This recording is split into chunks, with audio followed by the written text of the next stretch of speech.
to be authentic, do I need to start dropping F-bombs? Do I need to be louder? Do I need to? She's an international speaker and all-round inspiration for women in business. That for me was a big realization. But then back to your question on the identities that serve us, then I adopted the identity of being an introvert. What are some ways that either you've betrayed yourself and it's gone wrong, or you see people betray themselves? Have you got one in mind? Welcome to Unmasked Founders with Lezly Kaye. This is the podcast that goes beyond the highlight reel of entrepreneurship. Instead of focusing on the accolades and achievements, this show explores the real moments that shape founders, the challenges, the breakthroughs, and the lessons that transform both the business and the human behind it. Hosted by me, Lezly Kaye, an entrepreneur who has built empires and discovered the cost of success. Unmasked Founders is a space for honest conversations about growth, resilience, and staying true to who you are. Whether listeners are just starting out or scaling to the next level, this is where real stories are told. Welcome to Unmasked Founders, a conversation with me, Lezly Kaye. Hi, and welcome to Unmasked Founders, the conversations behind the highlight reels. Today I have with me Jessica Williamson. She is an author, she's an international speaker, and all-round inspiration for women in business. Jess, thanks for joining me today. Thank you. I am excited. I knew you were going to get in the depths, so let's go. Let's go. So let's start with a little bit about who you are and what you're up to right now before we dive into some of the deeper, juicier conversations. Yes. Okay. Where do we start? We just spent 90 minutes going through what I'm going to be up to next year. But for me, I've always been like this big dreamer. I don't know where it comes from, but I have these ideas that I haven't necessarily seen other people do, but I'm just like, I have to do it. So next year, I'm really going into my global expansion. I think after 2020, it was kind of, let's stay in our Australian bubble for a little bit. But prior to 2020, I was always in the US with my swimwear brand. So I'm feeling just pulled back there, which is exciting because when I was 7 years old, I went to the UK and America, and my dad won this trip because we definitely couldn't have afforded it at the time. And I told my mum two things. One, never take me back to England ever again. And two, I'm going to live in America one day. And so there was just like this inner knowing. So next year, I'm going to be running a retreat in New York City, a large scale event in New York as well while I'm there. And I am just so excited for everything that's going to expand. But I guess in my day-to-day, I'm coaching and mentoring women and running events and speaking all over the place. I love it. And I love the bold vision. I think one thing I've learned about you over the past couple of months of getting to know each other, we're obviously working together at the moment, is just your audacity. And I kind of want to touch on some of that today. I thought I was taking bold action, and then I met you and I'm like, whoa, this woman just takes it to a whole new level of just putting herself out there. So I would love to talk to, you're in this place where I assume a lot of people are watching the highlight reels, watching the New York events that are happening, watching all of the speaking gigs. And I think we can get to this point where we just assume people are lucky or they landed there or it's been easy for them. Yeah. Can we touch on some of the moments that you felt like giving up on this pursuit of the brand that you now have? Yeah. There's many, but it's very interesting because I don't think, although I was like, shit, I'd rather not today. I'd rather not do it. I don't think there's ever been a part of me that thought maybe I should give up. And it's interesting, which is why I'm so adamant on mindset being the key, because there's many challenges. I don't think anyone can get to success without the challenges, but I think of it kind of like a muscle in terms of like, what can we hold? And not everyone wants to hold the shit. Not everyone wants to hold it, and that's fine as well. And so over the years, I've kind of built my capacity to hold that. So one of the first times that this happened was back in my first business, which was my swimwear brand. And I was working full-time in a job that I just hated every day. I would drive there, an hour commute home. In the back of your head, you're like, everything is going wrong in the business. I would rather not be sitting here at a job I hate, but I have to. Why? Because I told myself I had to when ultimately we have a choice. But for me, my mental health was suffering. My physical health was suffering because I was sacrificing eating properly and exercising. And so I was really at a mental low or rock bottom. I was at a physical low and rock bottom. I had zero energy, zero anything. And then my business was kind of growing, but not at the rate that I needed it to, because at the same breath, amongst all of that, I accidentally emptied my life savings. And people are like, what do you mean? You just like, did someone come along and steal your money? I'm like, no. Like, I just kept saying yes to everything.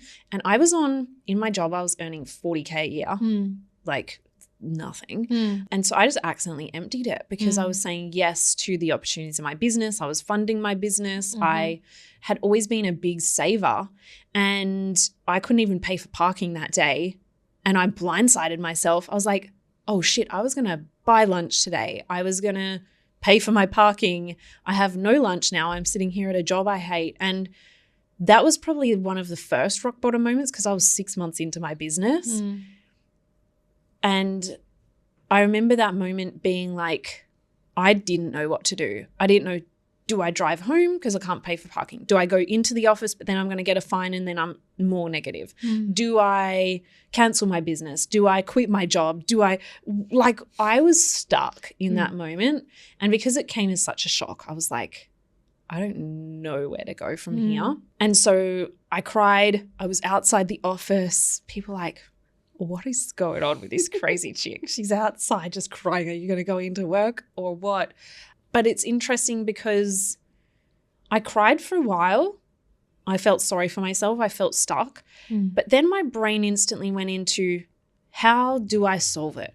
How do I dig myself out of this hole? And I think maybe it's to my benefit, sometimes to my detriment, but I'm very logical and I avoid emotions sometimes as well. So I just went straight into the logic, which was, okay, I have to call my mum, see if she can bring me $2 for the parking. Or actually I went into the office and I lied because my ego couldn't allow myself to be seen in that place. So I lied to my friend and I said, the parking meter is broken. Can't use my card. Can I borrow some coins?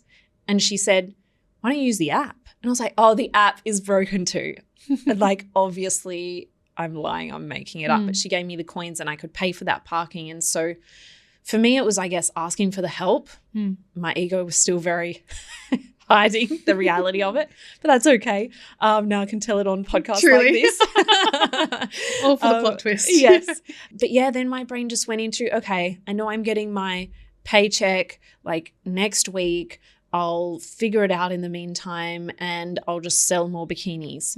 And so part of me didn't really think like, let me give it up. Yeah, I resonate with that because I have moments where I feel like I'm going to, and I almost laugh at myself sometimes because I'm like, you're never giving up.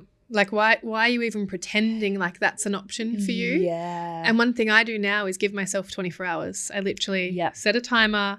Like, all right, you want to have a pity party today? Let's have a pity party. But tomorrow we're going to take action on the things that are going to move the needle. Yeah. And so, yeah, one thing I love inviting people to do is like, there is a logical solution to everything. Yep. And sometimes the helpless feeling or the I don't know if I can keep going actually comes from an indication that we're out of alignment somewhere. Yeah. Like we know we didn't send the email that we needed to send to pitch the podcast, or we know we didn't, whatever it might be. So it's actually an indication of I feel helpless or I feel stuck because I can actually see where I'm not taking the action that I need to take. That's something that I guess the times where I feel most anxious, where I feel most stressed is purely because I'm just not doing the thing that I know I should be or that I know I want to be doing. And so that's why for me, I'm always like, just do it. Just do it. And then that sometimes triggers people because then people are like, but I can't just do it. And it's like that protection mechanism of, but I have to figure this out first, or I have to create this or I have to do. And so like that's why I work with people on their mindset, and then we pave the path, and usually it's so much more simple. But the times when I do notice myself sort of doubting or feeling stressed or more anxious, one, cycles, my cycle, truly. noticing that. But secondly, it's usually because I'm denying myself the ability to do the thing that I want. And that's the only place that I believe comparison can exist as well, is if we know we're doing everything we want to do, how can we compare ourselves to anyone else? And so for me, that's why I'm so big on just taking the action, figuring it out. But it's scary. It is. I want to touch on this comparison piece because I'm guilty of it sometimes. Yeah. I think like what I want to touch on is like, for those that might be listening that are sitting here watching your stories, my stories, anyone else that seems to be making moves that they might think they're not. Yeah. What's the remedy to that? I'm not good enough, or I'm not going to be like her, or, you know, in the theme of Unmasked, a lot of what I want viewers to walk away with in these conversations is to identify the places that they're wearing a mask. And comparison, in my view, is just a mask. Yeah. Like if I compare myself to Jess and Jess is doing better than me, then I'm just not going to take action because I'm never going to be like Jess. Yeah. Versus what you have invited me into is like, this podcast wouldn't exist, except I realized, I heard you say something similar once where you're like, we'll just take the action and figure it out. And I'd been in this comparison of everyone else that had these successful podcasts, and I wasn't giving myself space to start at the beginning. Yeah. And then, this, it needs to be perfect, or I need to know what I'm going to talk about, or I need to know who my guests are going to be before I start. Yeah. Except I'm only like 6 weeks in and I've had 15 guests or something. It's freaking nailing it. It's been the easiest thing. 0 to 100. The biggest block is ourselves. With comparison, I always pause and ask myself just 2 questions. One, is it what I actually want? Because sometimes I think we can get into comparison because we kind of make this like hierarchy of better and worse. And it's like sometimes it's not even on the same path. Truly. It's sometimes not even in your realm of what you actually want. So that's the first thing. If the answer is yes, then I ask, well, what are you doing to get there? And for me, I often find it is that like just I'm witnessing myself not taking the action towards what I want. Therefore, the comparison sets in. So if the answer is, okay, I do want it, and I could turn the dial up a notch, and I have no doubt everyone listening right now is making steps, whether you're planning, whether you're setting those intentions, whether you're making goals. Like if you're a high achiever, you're making steps, but there's usually a gap between the steps you're making and the steps you need to make. So that's where I just step into taking some level of action, because then it stacks the evidence of I'm someone who has a podcast, because now there can't be any doubt that you're a podcaster when you've got 15 episodes, incredible guests, like you're putting the name out there, you're launching it, you're doing all the things. Even if someone said, who are you to be a podcaster?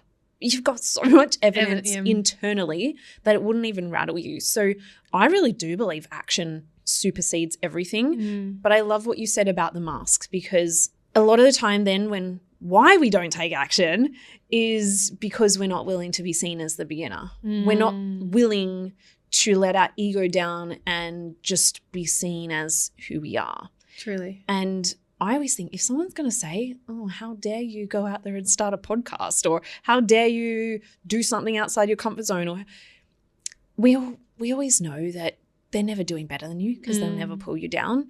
But that doesn't help. I don't know if you found that, but like when you hear that, you're like, obviously I know, but that doesn't help me, because there's something internally that we're afraid of people seeing within us. So a lot of my masks were around like the arrogance piece. I was afraid that if I stood in my power, if I stood on a stage and said, here's my success, or told my success story, or celebrated myself, that people were going to think I was arrogant. And so I would wear a mask as the nice girl and the girl next door, and like nobody can hate me because I'm this. But the reality is people are going to hate you anyway. Truly. But it was until I realized that mask that I had on that now I've actually made it my whole purpose. Like my whole TEDx talk was about being obnoxious about your success. And a lot of why people come into my world is because I'm just obnoxious about it and let's do it.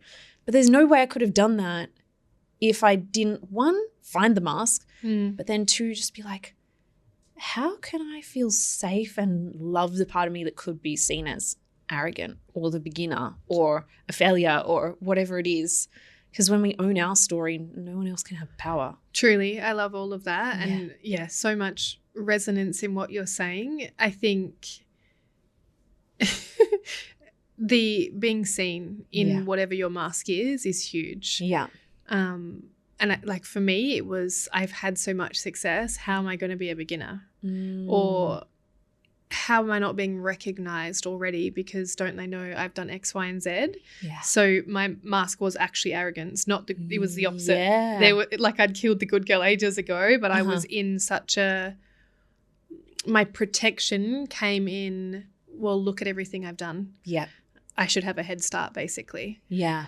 I want to touch on this. You said the recognizing of the masks, because for those that are listening that are like, well, I'm not a good girl and I'm not arrogant, so what is it? How do you actually invite people into witnessing behaviors that are keeping them stuck? Because we all have it. Like even right now, as aware as we are, I can guarantee you we have some level of mask. We have many. Yeah, somewhere.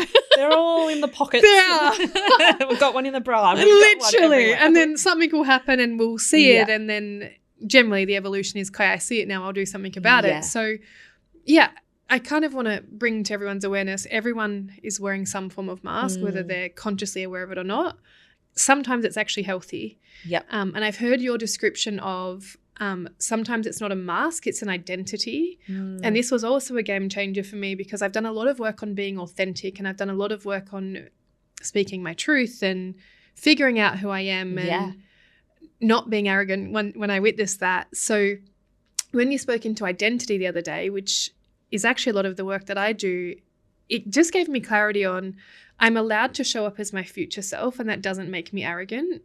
And I think there's a different texture to I'm doing this from protection versus I'm moving with the energy of the woman that already has the $1 million brand or the woman that already has the $1 million event or whatever it is. Yeah. So can you just talk to how people can identify it and what you see as some tools that isn't actually masking, it's just a mindset or identity tool to help you step into the next version. Yes. Okay. So how to find it, your subconscious is going to be working overtime. So the first thing I think is just acknowledging that you have a mask because like right now, both of us said, I acknowledge I have one, not sure where it is or what it is maybe, but we've got one. And I think you have to do that first because that allows your subconscious mind to say, let's look for it. Let's find it. So even just setting that intention starts your mind working subconsciously over time to look for signs. The second step is I look for patterns. So where do you feel stuck? Where do you avoid things? Maybe it's like, oh, you don't want to post something on social media or you feel stuck around starting a podcast or getting on a stage or there's some level of resistance around something. And so that gives you an indication, okay, I'm afraid of getting on a stage or I'm afraid of posting this sort of theme online. So some of my clients, a lot of them masks around money particularly. And so their mask is, oh no, I couldn't talk about money online or I couldn't do that. Oh, I don't need that kind of brand. I'm like, no, we don't have to make it part of your brand. But if there's a part of internal resistance, then I think we do to break away this mask. So looking at the patterns is key. The next question though is what is the mask, which is not going to come to us if we say what is the mask. So I always look at what is the one thing I'm most afraid of people seeing in me? Yeah. Or the one thing I'm most afraid of people calling me. Because if we're afraid of judgment, what's the worst thing someone could say about us? And usually that comes so clear. It's like greedy, selfish, a bitch, a scammer when it comes to money, arrogant, any of those words that have a negative connotation. And then obviously masks are really just there to hide the shadows. So that becomes the shadow. And protect, it's to protect us ultimately. I think what you were speaking on before it to ask the question, we kind of need to create enough safety. And I do a lot of hypno stuff in the work that I do. And it's letting that part know it's not getting in trouble or fired. Yeah. And in the internal dialogue, it's like, sit in inquiry with yourself. But I often get my clients to say, it's that part of you's not getting fired. It's not getting in trouble. We're not on a witch hunt to tell it it's wrong. We just actually want to find it so we can love it, so it's not scared to be seen. 100%. And I think just that awareness, because as you were talking, I was like, yeah, safety is actually really important because our ego does want to keep us safe. It's not, we're not some monster here that's like putting on these masks because we want to deceive people. It's actually a little girl that's like, I'm really fucking scared. Yeah. And I don't know if I want people to see the part of me. As you were speaking, that I'm like, my mask is still hugely failure. Like, I'm like, what's the word that would trigger me? If someone said, Lezly, you're a failure, that would trigger me. So it's actually going, oh, like I hear you and I feel you, and yeah, that would suck, but what's going to happen if they do? Yeah. How do you prove them wrong? You keep taking action. Yeah. I love what you said, though, about showing it love. And that's where you were saying arrogance in your identity. You were like, I don't need that anymore. For me, I'm like, I'm arrogant. Great. Yeah. And not because I'm out there trying to be a dick. Yes. You know, I'm not trying to be a dick. Yes. But for me, I had to love that part of me that could be seen as arrogant, which means I'm out there being bold, being like, here the hell I am. Yeah. And some people see it as confident, some people see it as arrogant. But for me, I'm like, I actually love that part of me because that's part of my deeper mission. That is the part of me that I shied away from for so long. Yes. For me, I used to add disclaimers. I'd be like, amazing, I've achieved this. But don't worry, I'm not bragging. And I think every woman needs to delete the sentence from her vocabulary. I'm not bragging. I don't say this to brag. Brag away. Why not? Why not? It's like, why is that a bad thing? I honestly, that we're so proud of ourselves that we want to shout it to the world. Like, we need to be doing that more and stop dimming our lights. So that now gets to become part of my mission. But yeah, I think it's showing it so much love. I think it's the balance piece. As you were speaking, I was like, you saw an imbalance in the truth of who you are because you were afraid of judgment, basically. Yeah. And where yours was balanced by bringing in the arrogance, I had so much arrogance I needed to actually bring in my heart. Yeah. And a lot of the work that I do and a lot of the feedback that I would get is, wow, you're actually so heart-centered. You actually have such a big heart. You're actually so soft. Like, and I actually think it was one of the workshops where we were looking at the archetypes of online presence where people that knew me could see the lover archetype in me, which is like softness and like romantic and a little bit of nurturer for me. Like, I have such a mum essence to me, the nurturer. And no one could see it online because all I spoke about was, hey, I've built 8-figure businesses, and hey, my clients get this result, and look at the success that I've had, and not the fact that part of my mission is because I think women play too small. Yeah. Not the fact that I've hit 7 and 8 figures 4 times and I don't understand why people think it's hard. Yeah. Not the fact that the biggest change I love seeing is women that call me and say, oh my God, I just went on a date with my husband for the first time in 5 years because I've made space in my business to do that. Wow. And I think as you were reflecting, I was like, oh, we're actually just trying to find balance. Yeah. And unmasking isn't about this is good or this is bad, or it's just, where am I not actually being authentically seen? And what part of me am I like pushing to the front because that feels more acceptable than the softer parts for me, or the arrogant parts for you? Yeah. It's just, like what we think we're allowed to be and how we think we're allowed to show up. So I love the balance conversation. And for me, there was just like, even on that, like, who is your authentic self? I used to get so frustrated with that question because I'm like, who the fuck am I? I don't know. Like, I don't know. In human design, I have like an open identity center. So it depends in the environment and there's so many elements, but we are all so many different versions of ourselves. Really? Like, you can't share. And then I used to get overwhelmed because I'm like, how do I share that I'm a little bit funny sometimes? I'm pretty savage, but I'm also this and I'm also that. And then I've got this part of my life. And I used to think I had to share everything. And then my brain felt like it was going to explode because I'm like, how do you want me to be authentic when I'm too many things and had too many stories and done too many things? But also the question of authenticity. Maybe 5 years ago even, I was already starting to build my personal brand, but kind of all the people that were talking about authenticity were loud, dropping F-bombs on a stage, wearing sparkly suits, just like big, like screaming and woohoo and, all of that. And I was like, to be authentic, do I need to start dropping F-bombs? Do I need to be louder?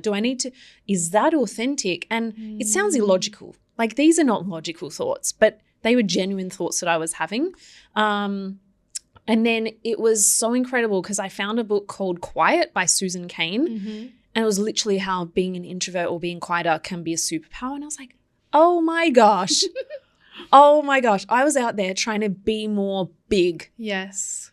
On stage or things like that. And although I never got to the point where I was like doing a song and dance and doing anything crazy, it was just these background thoughts that I was like, authentic. They say dropping F-bombs. Okay, that means, but I've never dropped an F-bomb in my life. Every now and then I'll let one slip, but it's just like, just not something I do. And it's not because I've been taught it's bad or just not a word I use. So, you know, we're not going to use it. Yeah. It's like, I'm not going to get out there and start talking like Crocodile Dundee just because, you know, because you're that. Aussie. Yeah.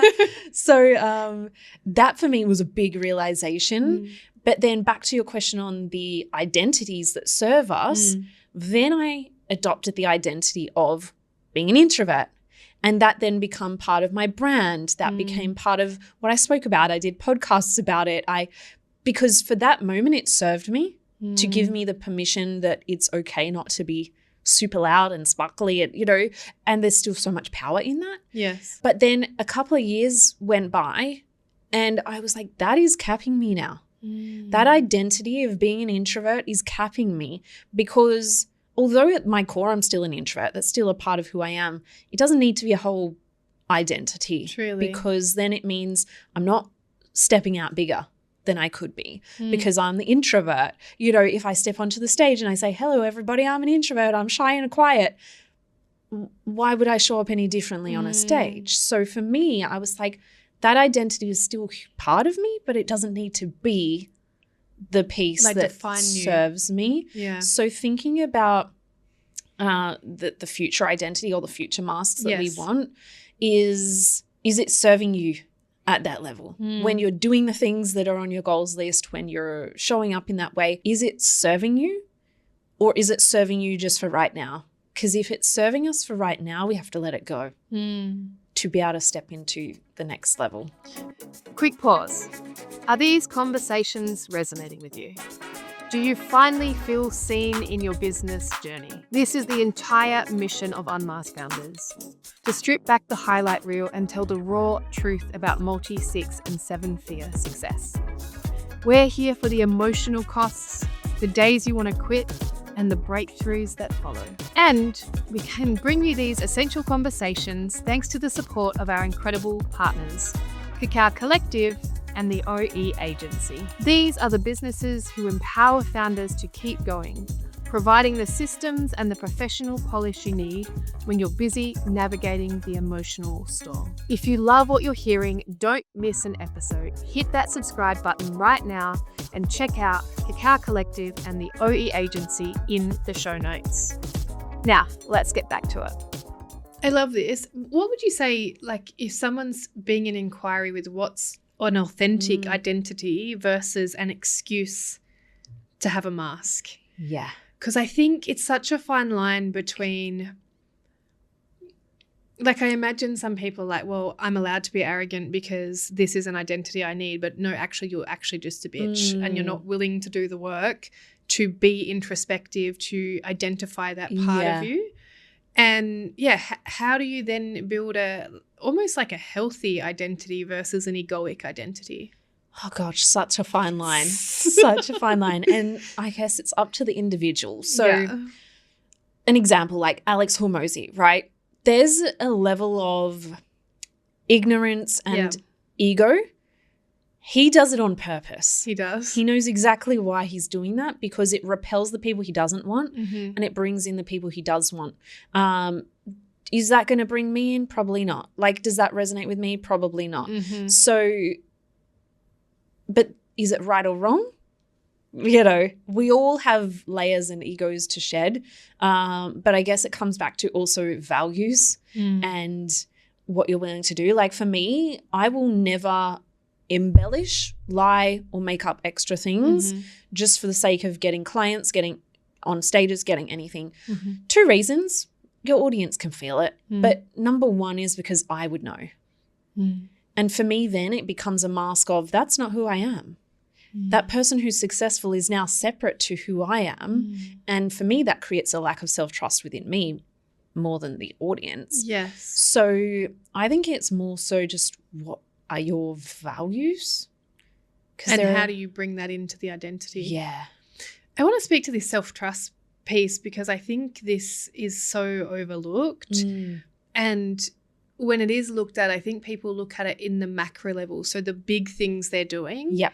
And one thing I've learned is our self-confidence, our self-belief, our self-trust is really made up in the micro moments. Yes. So the stuff that happens when behind the scenes that nobody knows about, this is almost like the evidence of whether you are truly unmasked, because would you let someone follow you around every single day and be inside of your head with your thoughts and put that on social media? And if the answer is no, then you're probably not in integrity or alignment, and you probably are wearing a mask. So I think that can be a really great indicator. But also, what are some of the, and I've heard you speak about this before and I speak about it too, the micro always makes up the macro. Yeah. Things like if you say you're going to wake up at 6 a.m. to go to the gym, but you snooze your alarm and you don't wake up until 7, you've actually just broken trust with yourself. 100%. So what are some ways in which you've built trust or rebuilt trust? And what are some ways if someone's listening, they're like, shit, I've actually not in integrity with myself, they can start to rebuild that relationship really? Yeah, I think this is a hard truth to swallow sometimes, because we always want to look externally. It's my clients. It's the algorithm. I'm shadow banned. Like, I don't think shadow banning exists. I don't know if that's a really thing, but whatever. But there's so many external things. Like, a lot of times mom's like, but my kids, I can't do the things I want. And so even just that realization to be like, maybe it's me, like, is a hard pill to swallow, because then we have to see where we're cock-blocking ourselves, where we're sabotaging everything. But once you allow yourself to see that, it does come down to the micro moments. Like, some days I do not feel like showing up on maybe a call, or can't be bothered with, posting on my Instagram. But if I had on my to-do list, I need to do one post today, it may mean that I say screw the other 10 that I was going to prep. I just need to get the one up. So posting on social media for me is building of a self-trust. Most days I can't be bothered, to be honest. It would be easier if we don't. Truly. But for me, it's building that trust, and that builds trust with my audience. Same, like you said, for the gym for me. If I've booked it in, I'm going. And that's why I purposely also don't just go to a gym. I go to a class that you have to book in at a time. Same. And there's a problem. There's a problem if you don't go. You either get fined, and I'm like, oh, that $20, I really can't risk that. But it kind of keeps me accountable. But I make sure I go every time. If I said if I have calls booked in, I don't just move them because I'm like, oops, got period cramps today. Even though, yes, you could rest and things like that, I'll rest after. Truly. And again, there's a fine line, and this comes down to every individual, because I don't have debilitating pain. Or, you've got to know when you need a rest, because I'm doing a nap at 12 p.m. if I need to. Yes. But then I'll still get that thing done for the day before I go to bed. I love that. And I actually, when I first started like 4 years ago in the coaching space, I would post crying sometimes because I had so much resistance and I didn't want to do it, and I felt like I had nothing to say, but I knew that I had to get it done. And it was just this awareness that if I don't post, then it's never going to shift inside of me. And I don't even know what I was crying about. I think just the sheer fact that, I don't know, like I didn't want to and I was. Yeah. But after a couple of posts, I was like, oh, this isn't so bad. Yeah. I also want to touch on, what are some ways that either you've betrayed yourself and it's gone wrong, or you see people betray themselves? Have you got one in mind? Like where you've said yes to an opportunity, like you're speaking to integrity and building trust with yourself.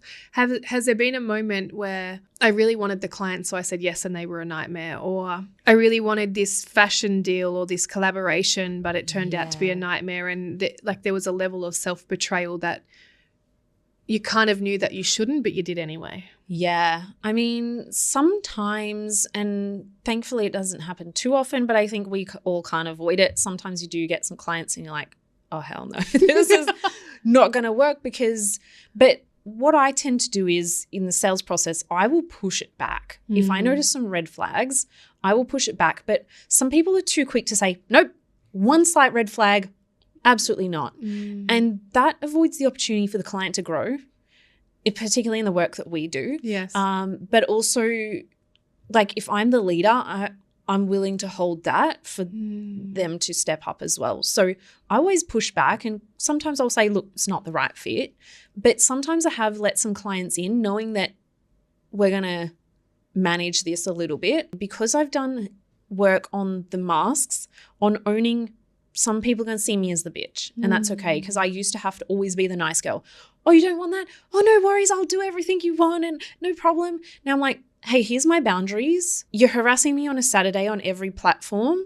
I've told you it's Monday to Friday. You either respect my boundaries or you're out. Yes. And I will be that black and white. I once had a client, I haven't had one in a while, but maybe this was probably towards the start of my coaching, and she signed up. I was on a different call. Within 10 minutes of signing up, she sent 10 emails in 2 minutes. The first one was, hi, I've tried to book in your calendar. I can't, it's blocked out. And I normally block it out. Like, I don't have it just free flowing. Anyone can book in whenever. We'll make times that work. Can't book in. Next email. Hi, I think you're a scammer. Next email. How dare you not reply to me? Next email. And it just 10 emails. And then she was abusing my team in some of those. And I was like, I'm just going to call her. And in the past, I never would have called. I would have been like, oh shit. Oh, let's make sure she's happy. And I was like, look, just got your emails. You're going to respect my team. You're going to respect me. Otherwise you're out. So which option do you want?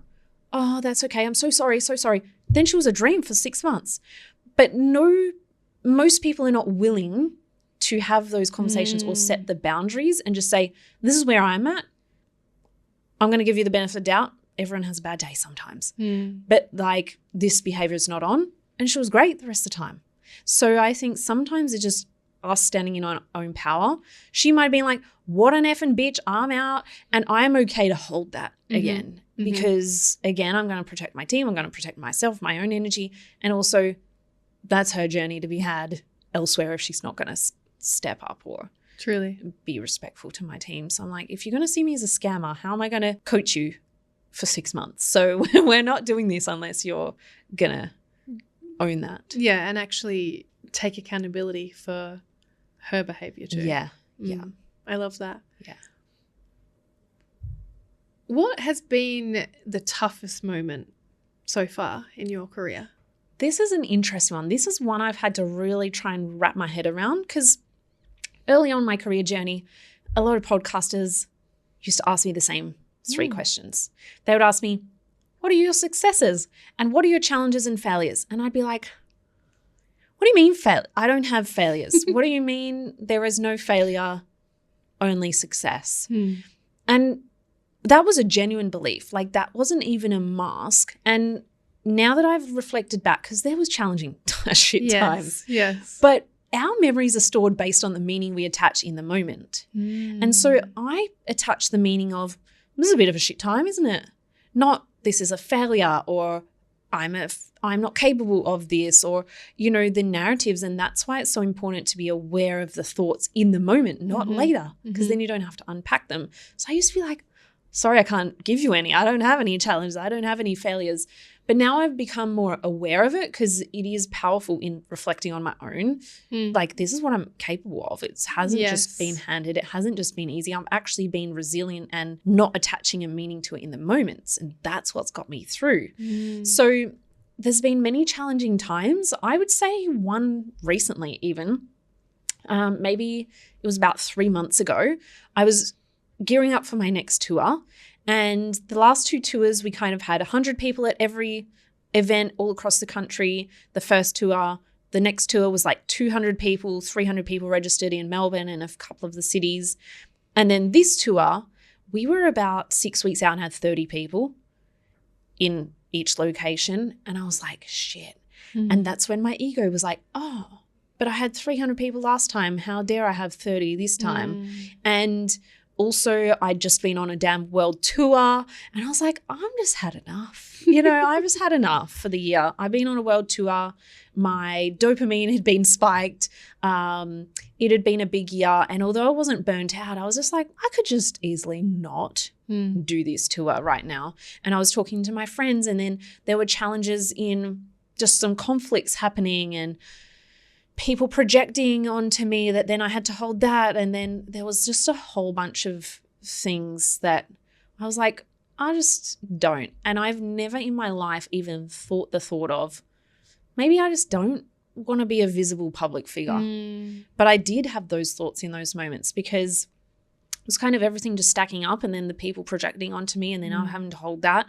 And then the tour and I was like, why is it not working? I'm doing the same strategy, but we know strategies don't always work the exact same. And then I just had to have a tough moment and sit myself down because I was like, maybe I should just cancel it because my intuition did say, because I'm a splenic projector as well, my intuition did say a couple of weeks before I launched it, it said, maybe you don't need to do this tour. Don't worry about it. And I was like, oh, I'm going to do it anyway. I'm going to do it anyway. And then I was like, oh, should have listened to my intuition. So for me, that's a hard one because you don't always get to hear it back. It's like if you don't get it in that moment, your intuition's gone. But I sat down with myself and I was like, what am I afraid of? I'm afraid of people being like, why you've only got 30 people at your event when before you had 300. I was afraid of being more visible and having to hold more projections from people. And so I was like, what does the future version of me do?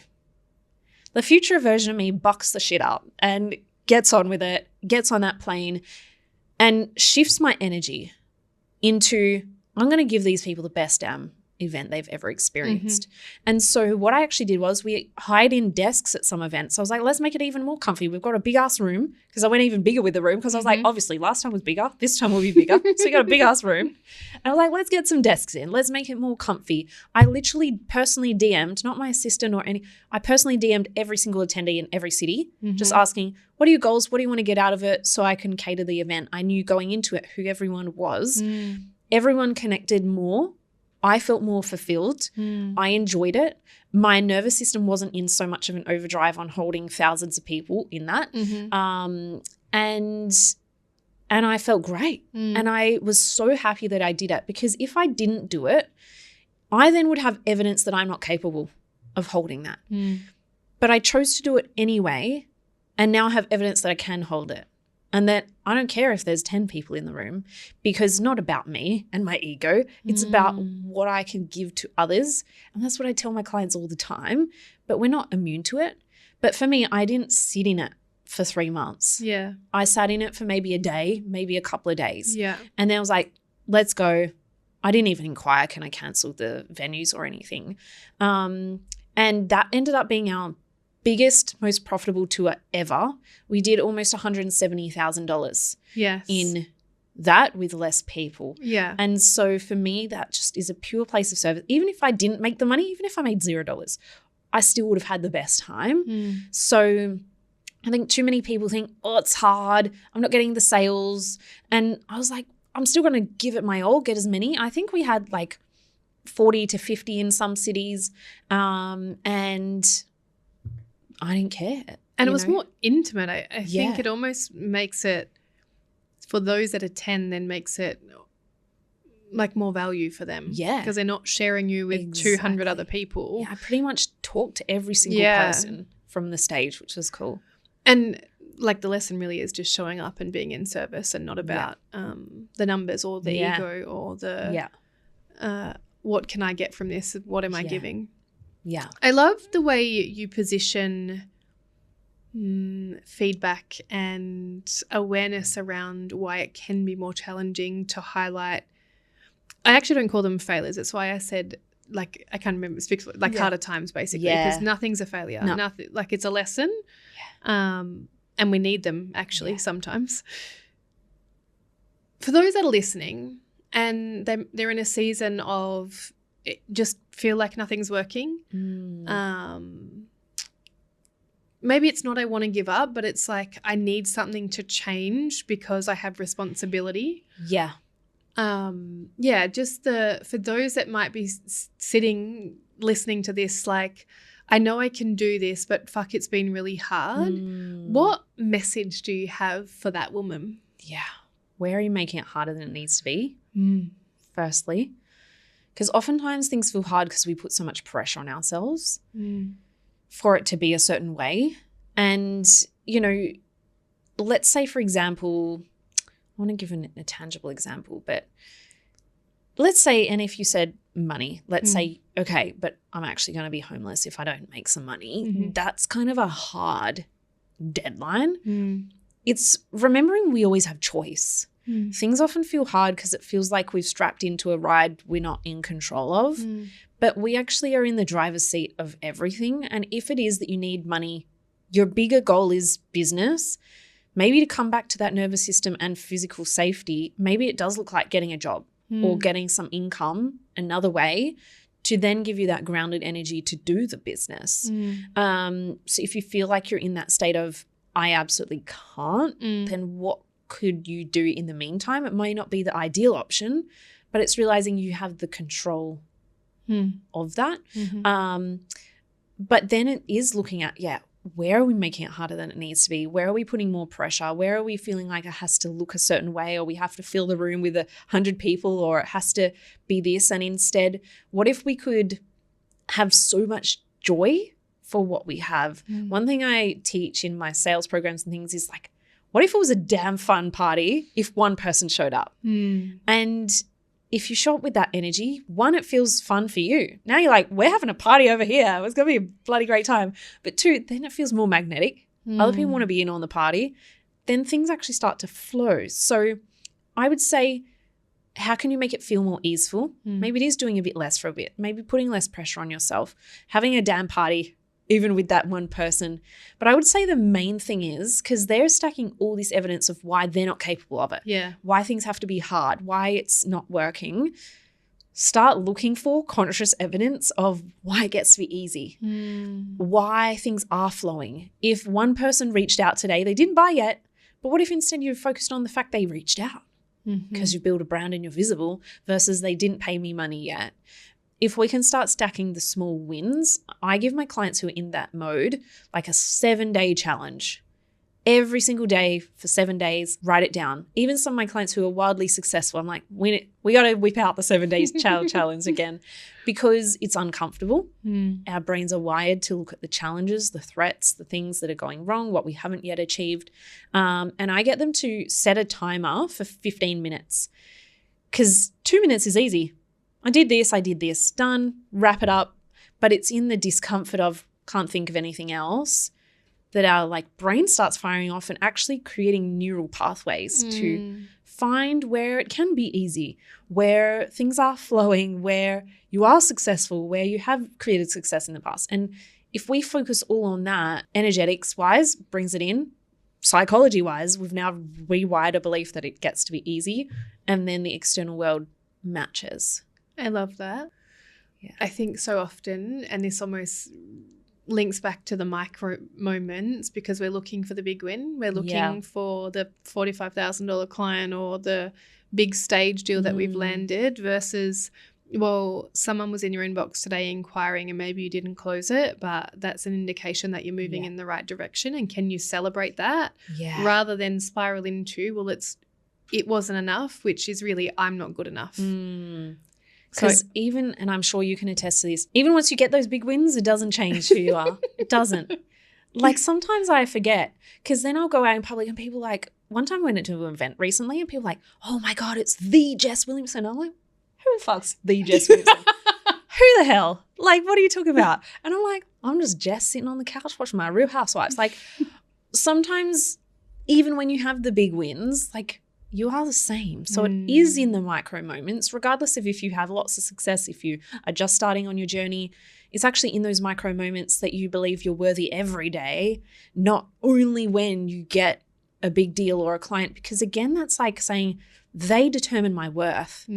The client, the money, the press, the other people, it's like I'm the same. So we have to create that feeling of worthiness internally. Truly. In every moment. Yeah. Truly. I want to actually touch on this a little bit because, and this has happened to me in the past, it's like the permission to feel like you're failing even when you've had success. And maybe not even sitting in the feeling like you're failing, but just everything doesn't need to always go your way all the time.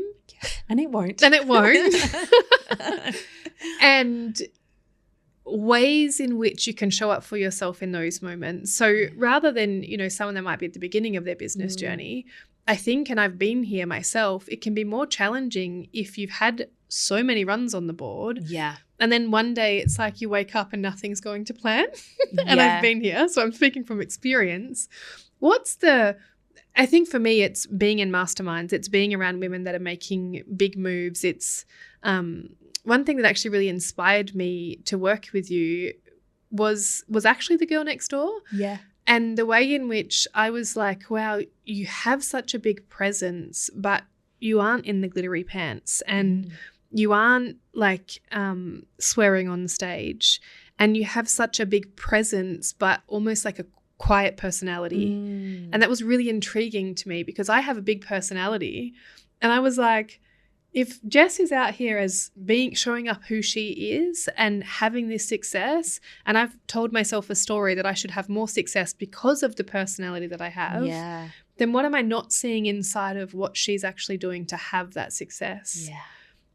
And so, I would love to speak to almost like high achiever syndrome. And what I spoke to was my shadow, which we've worked through together, of like feeling like I should be more ahead, or feeling like, actually, as I speak to it, it's like the entitlement of recognition because I've been there before. Yeah.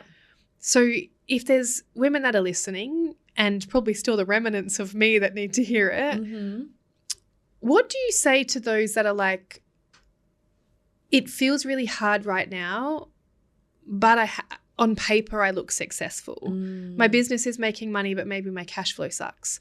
Or if we're thinking of like businesses in the traditional sense, like I work with a lot of lawyers and accountants and that sort of stuff. It's like, I have a multi-6 or 7-figure law firm or accounting business, but it actually feels really hard right now. Yes. How do we inspire those women? For me, it's like reality check that maybe you build on rocky foundations, and maybe it is some of the identity, and maybe you've been faking it before you make it for too long, and now your business is asking you to actually do the internal work to meet yourself in the growth. Yeah.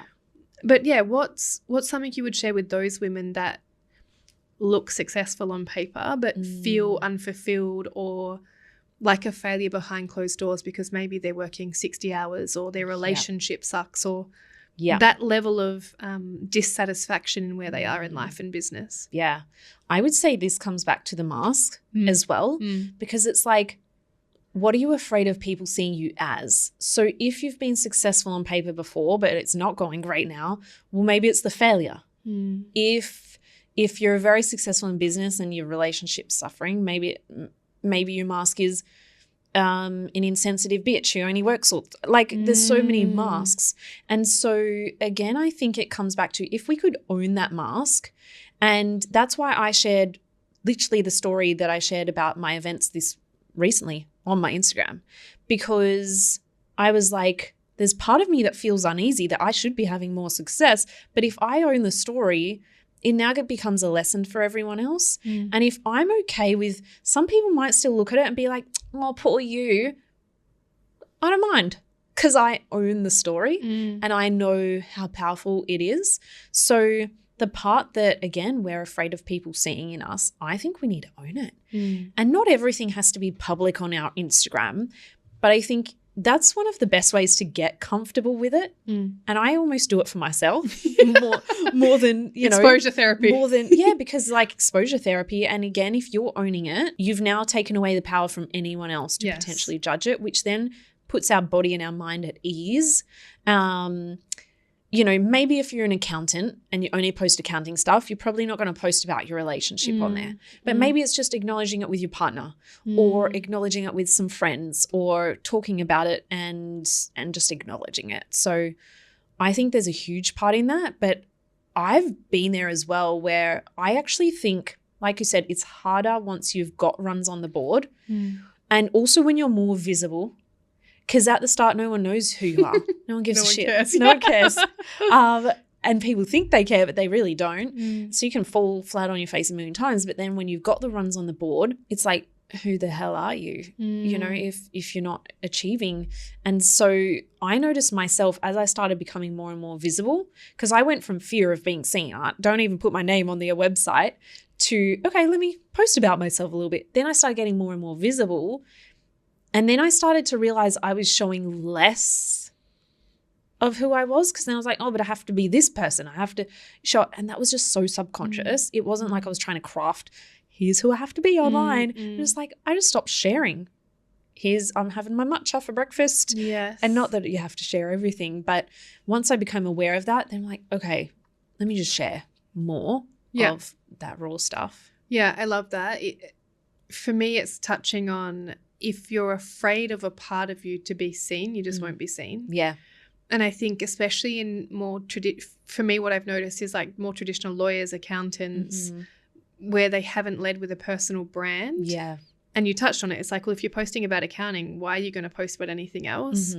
But I think it's giving yourself permission to have a brand if that's what you want. You don't have to. I think everybody needs I think everyone needs one. I agree. I think especially the way the world is going, and I speak about this often, and I know you do similar. It's like people will buy based on trust, and if they can't build a relationship with you through podcasts, through your social media, through whatever it might be, then you're not going to get that. And think trust. About your buyer behavior. I had a call today with a US immigration lawyer, and I was like, I was trying to Google this person. Like, they've got their law firm, but they've got their name. And I'm like, do you have a photo? Who am I talking to on the phone? I don't know who you are. And I'm probably going to choose someone who I saw their face and they did a Zoom. And I'm going to choose that over a name and a voice. And I think this is going to be way more prevalent. I mean, AI is already ramping up. I could have had a phone call with an AI. Who knows? So I think for me, in any business, your biggest brand asset is your personality. And I have conversations with business owners that are like, but I want to sell, so don't want it to be attached to me. And you just build a strategy around that a year before you're ready to sell. Yeah. But in the interim, you leverage your personal brand to get there. So I think there is some masks and I'm going to hide. And what you spoke to is like the authenticity of showing up in whatever's there. Yeah. And you don't have to share everything. I think when I first got into coaching, definitely 4 years ago, I would record myself crying and post authentic. And they were authentic. I was feeling what I was feeling, but it was almost like let me show you my vulnerability. Yeah. Authenticity is all the rage. So let me bring you in on my experience, where it was probably more therapy online than it was actually me showing up in my authority. Yeah. So I do believe not everything needs to be posted, and I think we can hide sometimes. Yeah.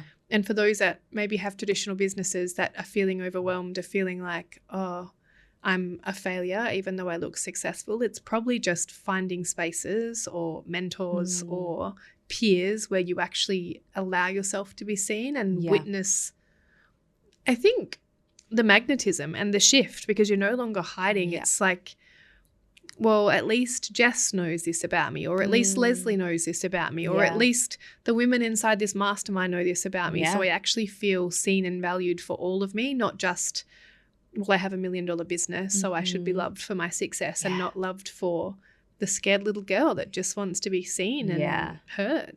Masterminds are the biggest unmasking, particularly in a group, because then you're like, okay, we've got 7-figure founders crying. We've got these people having challenges, and it's like, it's such an unmasking, because unless you unmask, you can't get help. You can't get coaching. So it's such a powerful space. Yeah, I love it. I think my first post in your community was, I want friends. Yeah. Because people assume that I'm not interested. But my mask was always success. Yeah. In the sense that, and still now I speak to it, it's like, I'll talk about business before I'll talk about me, because I'm safe. I feel safe there. Yeah. I know business. It feels comfortable. I can help you do something inside of your business. So I'm going to hide behind that. Yeah. Versus, oh, I had a really tough week this week being a mum. So I think masterminds will expose the parts of you that don't want to be seen. Yeah. Finishing up, I've loved this conversation. I knew we were going to go deep. There's no other way with us. What is one thing for anyone that is listening that might be in a season of maybe not trusting themselves or feeling confident in their decisions, or business feels hard? What do you want to leave them with? remember who the heck you are. Yes.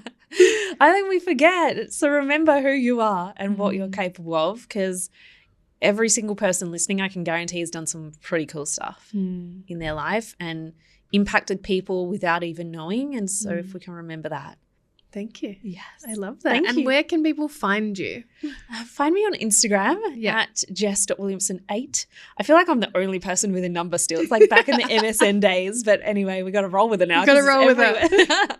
On Instagram is the best place. I reply to all my DMs as long as I don't lose them in the request folder. But Instagram would be the best place. And on my podcast, Unstoppable Success. Love it. Thank you so much for your time and generosity of depth today. Yeah, thank you for holding the space. Thank you for listening to Unmasked Founders with me, Lezly Kaye. Follow Lezly Kaye on social media for more insights, and we'll see you in the next episode. You can find me at Lezly with a Z, Kaye.